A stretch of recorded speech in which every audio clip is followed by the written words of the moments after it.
So welcome to the Farbrengen on the Siyum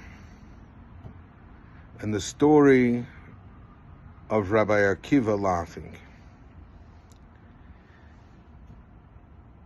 It's such a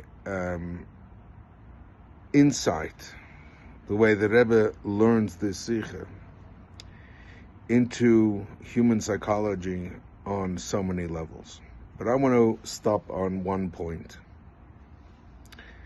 The one point is like this.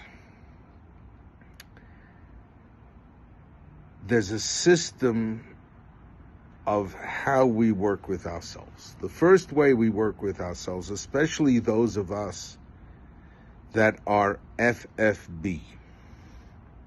But everyone has this nakuda, which is we're in our own paradigm, we're telling ourselves our own story.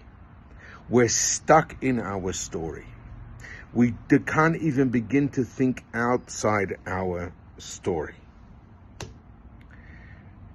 When the Chachomim and the Rebbe points out, you're talking about a Yossi, a descendant of a Yossi, a descendant of a Kohen, a descendant of a Levi. These are people who when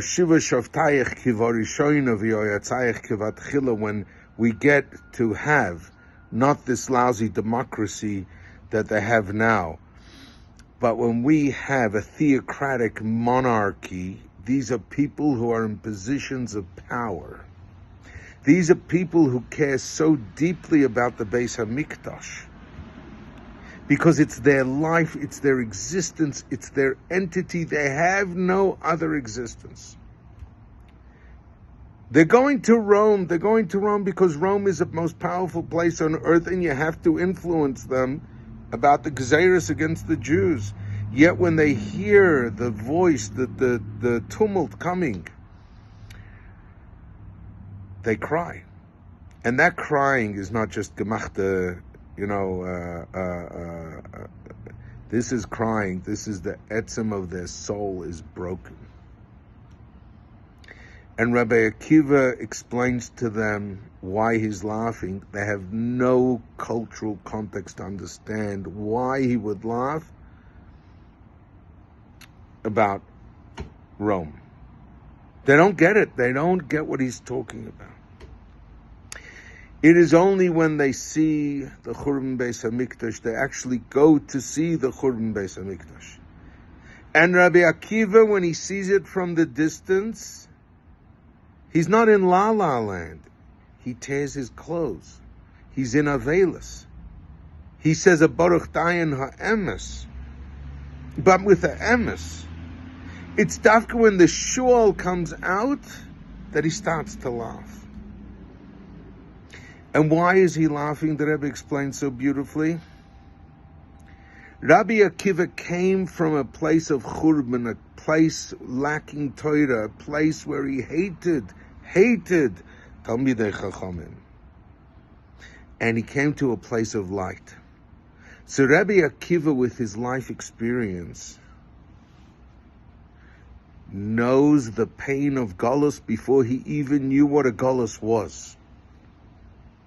That was his life. And when he came to Torah, he found Oyer, he found Chaim, and he also found a Churban. But in that Churban, he didn't just see Churban. So my friends, this is very important that we get ourselves mashpiyim. We get ourselves safe people we can talk to. Because even if we perfect ourselves, we're still stuck in our own paradigm. It's dafka when we're exposed to people who have a different life experience. Why is it, I'm just thinking now, why is it that in established Jewish communities, Balei Tshuva are not quite welcomed the way they're supposed to be? They're looked as lesser than. And in Chabad houses, we live off the enthusiasm that Balei Tshuva have. And I think that's the word. We who are in sales, we're out there selling Yiddishkeit. I've lived as a frum yid my whole life. When I take a day off and I'm frei and I don't think about the Eibishter, I put on 2 pairs of tefillin. I daven a shmoneser that's faster than a race driver, but that's a whole different story.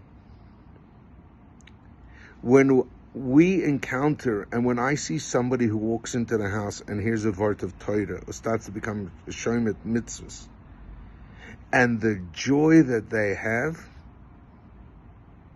Akiva nichamtonu, I say, where do I get a little bit of what they have? Where do I get this magic sauce? And it makes me a better person.